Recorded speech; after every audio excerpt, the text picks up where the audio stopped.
DJ Scream, Corey, what's happening? Spins on the beat. It's Hoodrich Radio, you better not change the station. It's Hoodrich Radio, you know what it is, DJ Scream, superstar check-in, and in the building today is family.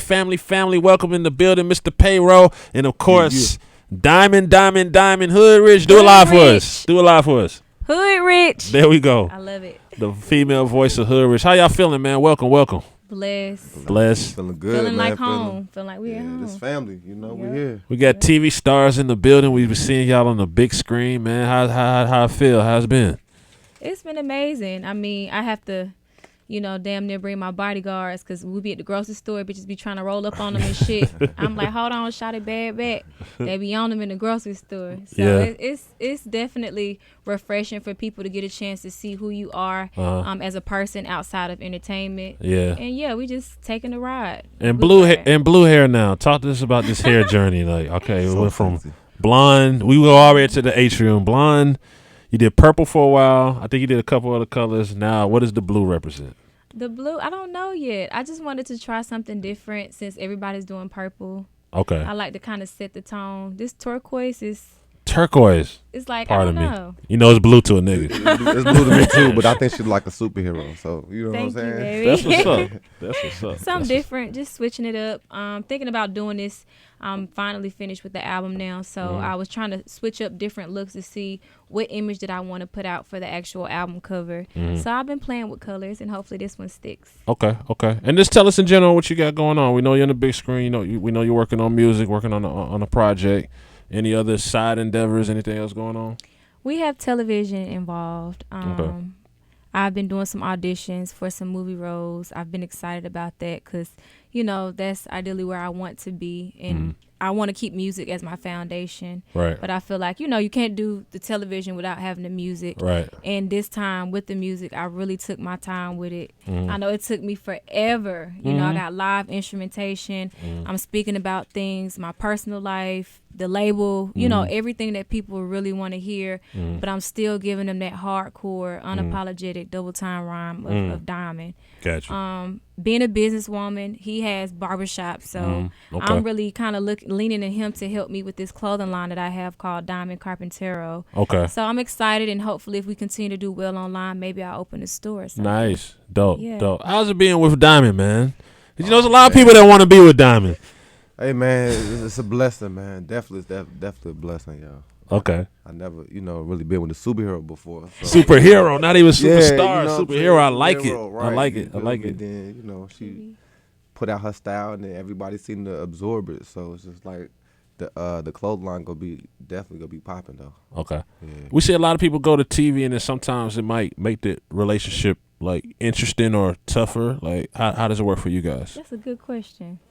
We've had, you want to answer? No, you go first. We've had, I understand television too. You want to make it interesting and you want to be as vulnerable as possible because if you're not, then people look at it as fake and it's staged. So it's certain things they might access, like, okay, well, what makes y'all argue? What, certain things they want to relive, and we try to make sure that it's a happy medium and we're not going too far. We're real. Like, for the first episode, there was a scene when I thought he was coming with me to look at some fabric for my clothing line, and he was going with his partner to look at more barbershop locations in LA. So I'm like, man, that ain't fair. And he was like, how I feel about that word fair. Fair is a place where you get cotton candy.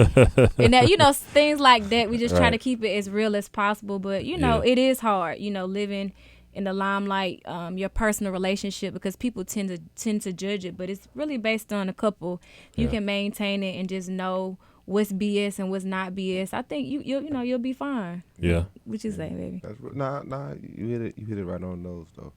It's just like, you ain't no real relationship if you don't have fights or arguments. You know what I'm saying? If everything all peaches and cream, then where they do that at? You know what I'm saying? So word.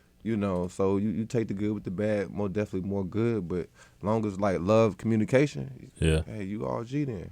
Let's talk about the world. Obviously, there's a lot going on in the world, just from top to bottom, kind of overwhelming. Yes, you know what I'm saying? Don't want to get too deep into it because we do talk about things like this on the show, but we also try to offer balance. We try to offer balance. I don't know. Just talk to the people. Talk to the world. Foreigners, Americans, blacks, whites, cops, civilians. I'll let him go first on this one. This is what I love about him, Payro, because he's always, big about just keeping me involved with current events. Black power, and not even just that, because everywhere we go, his ass is making friends, whether you Asian, white, black. I'm like, if you don't bring your ass on, this is his lane, and I'll just let you start, and then I kind of feel just the pressure where I am with society and the pressure that it brings along for artists, to be responsible, to step in and make a difference in what's going on. Mm-hmm. And see, that's really important. If you have a platform or have people doing something, you know what I'm saying, or at a certain level, they need to be, able to, you ain't gotta all Black Lives Matter, but you gotta know better between all lives matter and police lives matter, because these are all three different entities, you know what I'm saying? So it's important that we spend our own dollar, our own community. It's important that we do all that, but if it was all lives matter and all that, it would be no need for Black Lives Matter. So it just, we getting killed at an epidemic. You know what I'm saying? By epidemic, it's like it's out there and it's real. You know what I'm saying? The brutality out there is real, and you know what I'm saying? Coming from Chicago, yeah, his perspective is totally different from me being raised in Atlanta. So things that are shocking to me might not be as shocking to him. And for me, it's like you get times where you feel like kind of hopeless. And then you get times where you feel like, well, is this a setup? Because a lot of people, they trying to stand for what they believe in. But then a lot of people say, well, this is a setup because they have other plans. The FEMA camps, the concentration camps, and things like that. So, we get really, really deep. We really talk really deep on this. And, I feel like it starts at home, and we come from the era growing up, our parents from the Malcolm X and the Martin Luther King, but us as entertainers, we have to use our voice and get out in the community, whether it's marching or, like you said, spending money with our own people, our own banks, black businesses. So we ain't been going to places like, I think something went out like Walmart and a couple of other stores. And don't just do it because things is going on in the community. Like, really support your people. I know you get frustrated and be like, man, black folks, but it's really worth it, because I think that the other races, they always look out for each other and spend money with each other. So it's time for us to do the same thing. If you want them to respect us, then we have to start by making an example for ourselves. Preach. Do we get any help? We got 2 presidential candidates. That's all we get. That's all you're ever gonna get. I personally, and man, I'm gonna let you know. Why liberal can't win? Why they put Bernie down? You know what I'm saying? I was on the Bernie campaign, but see, it's politics. Socialism, they ain't ready for that change. It's politics. It is politics. Change, I'm personally writing God on my ballot. I'm just tell you right now. I'm not right. I don't know. Me personally, if I can bring myself to vote for either candidate, you know what I'm saying? That's just me. And I get that, and that's fair. But my problem is just, or if people do that, then would that he win because of, I know, you know what I mean? It's tough, right? Because he win. Well, like it's that. a camp. And then at times, it'd be people, they could change that ballot on you, like with the Gore situation. They slick one in already on you, so it's like, who controlling the ballot? That's what we need to, it's a campaign, and I just feel like the reality is 40% of what presidents say before they get in, it ain't even true, and they don't do it. But I'm not even hearing what I want to hear. I'm not even being lied to properly. Did you see what happened with Trump's wife? How she quoted everything from Michelle? Everybody saw that. I'm like, y'all cannot be serious right now. Yeah, it's a big circus. Straight ghost riding. You know what I mean? Ghost riding. Yeah, So disrespectful. That's why I was just talking earlier today, actually, because it's funny. Because to my knowledge, I thought you had to have some type of credibility or something to even become president. Money. I thought you had to have an elected position, governor, man. Anybody can run for that president, or though. money. So like, but no, that's true though. But why would you be a mayor or a senator if I know I just put my name in the ballot? It's a popularity contest. You could be president. Yeah, like that's funny because I thought you had to be some stipulation like Senate. They put one stipulation there and it affects certain people. You can't have a felon.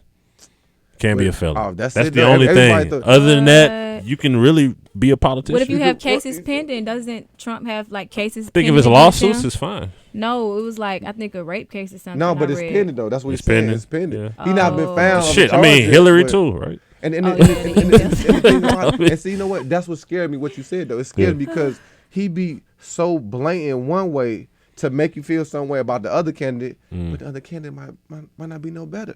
Yeah. Because we setup. was called little violent offenders, what we call predators. That's what we call predators. So it's like, it's what the lesser of each evil. Like what we doing Lesser here? two. Let's work together and make you seem so bad, so everybody go run over here and vote for me. Because I was so not for Hillary, I was so for Bernie, but I feel like I have to vote. Me just going and not voting. Yeah, a lot of people suffered so that we can't have that right to vote. So I always urge people to vote, even if you go vote for yourself. You gotta vote. Vote. You gotta You know what I'm vote. saying? You gotta vote. I'm serious. You gotta vote. You gotta like people got sprayed with water hoses and kicked and just abused. You know what I'm saying? So you gotta vote. My opinion. You gotta vote for anybody. I agree with that, but it's like it matters where you vote, because if this person go here and that person go here and we got two candidates, I think they'll win by forfeit pretty much, because they stack numbers and they polling, they going out there and they is really trying to get this guy elected. This is crazy. See what I'm saying? I get real deep on this. And that's the thing. When we had our candidate, we all was about to change. We was always about participating. Right. And then now, because we don't have candidates speaking what we want to speak, nobody's want to participate. Nobody cares. Like that's why I got to tell people, like, you still got to vote. Vote for somebody. Still go out and make, because if you don't vote, you have no say so. So you can't complain later. You see what I'm saying? So, exactly. That's why it's called a system, brother. Now let's change it up. Let's change it up. All right, music. We're gonna play some new music. Talk to us about your new project. Talk to us about how it differs. What can we expect? When we can expect it? So forth, and just let us know what's going on with Diamond musically. Okay, the album is called PMS, Part of My Sledge, and these two singles that you're about to play, Gloss Up is, to me, like a part 2 of a Nook If You Book or Stilettos, where it's really hardcore, trappish, 808 Mafia, TM. He did the track. He did like 70% of the records on it. One of your producers is on there as well. Okay. Super excited about that. Dope. And Slay and Work is more of a dance song, up tempo. I really tried to cover all areas, have a dance record, southern record. I did some tracks with Arsonists from Heatmakers, where they came in and they made the beats from scratch. They played live instrumentations, and I'm really giving them my lyrical, hardcore, double unapologetic rhyme. Like I'm really speaking to the core about things that women go through, things that I went through that I was quiet about. I didn't feel like it was the right place or the right time to speak on it, and people really appreciate when you're vulnerable, because 9 times out of 10, either it's something they went through before or you're preparing them for something that they may go through. So I've learned to kind of put my wall down and kind of just be more open and just cover all genres, cover all areas. I got another record on there where I'm rapping in Spanish, tapping into my Boricua side. And I just really was like, I got to cover every area. I have 15 tracks. They're all different, but they all flow and sync. And as much as the fans love what you're talking about, when? Okay. That's always the biggest. That's always the biggest question. 2 weeks. Next week, I'm set to do my cover shoot. Okay. I did initially have a cover that I shot a while back. I didn't like it. Okay. And I think the fact that the show is out, timing is everything as well. Especially while all eyes are on me, I'm on the radar. I think it's perfect to drop that album now. So we will hear this summer. Yes. Okay. But you got a couple of exclusives. Yeah. So, no, we're gonna play them. We're gonna definitely play them. I know the wait has been too long, but I know that once they hear it, they'll see why, and appreciate I took my time, because I went through a phase where it was like, I gotta be on the scene, gotta put out music, and sometimes you water your brand down if you're not putting good quality music. I love Nook If You Book, don't get me wrong, but sometimes I'd be like, I done put out other records since then, and people love that record, and it just shows the great quality and the great energy of that record. So I want to continue to do that each time I release music. Dope, absolutely. Mr. Payro. Of course, Diamond, thank you for coming to Hoodrich Radio. Let everybody know the social medias, the websites, what y'all got coming up, where they can check out the TV shows, where they can check out the barber. You ain't gonna cut me up, man? Can I get a beard cut one time? Come on to the shop, baby. I'm gonna need one cut up, man. I don't leave my barber, man, so don't mess me up. I got you, man. Same barber. 51 Idlewild Road, baby. We in Tucker. Come on, let us cut class. Let's go. Okay. We're gonna put that together. Final words, though. Let everybody know what's popping. Yeah, Mr. Payro, Instagram, you can find me. Mr. Payro 30, bookings at Gmail. And I want to say, not just because that's Bay over there, but the album is going to be dope. Nice. And it's like, we believe you can see a growth. Yeah. You know what I mean? Bars there, you, swag is there. You know what I mean? Yeah. She coming with it. Thank Nice. you. Nice. Aw. Superhero. And the show comes out every Tuesday at 9 p.m. on Oxygen, Sisterhood of Hip Hop. Social media is Diamond ATL on Instagram and Twitter. And I also have an app called Diamond. It's actually Diamond ATL. You go to your app store, download it for free. No Snapchats, yo? Oh, Snapchat. Snapchat. It's Diamond ATL. It's Diamond I was ATL? late to the party. Okay. Do you have a Snapchat? Snapchat. Well, you can catch me, Mr. Payro, Snapchat. You know what I mean? Yeah. All right. And yeah, Yeah. stick around, stay tuned. Yeah, it's gonna be some good shit. There it is. There it is. There it is. There it is. Superstar check-in. DJ Scream, Mr. Payroll. Diamond, you know what it is. It's Hoodrich Radio. What up, DJ Scream? Corey, what's happening? Spins on the beat. It's Hoodrich Radio, you better not change the station.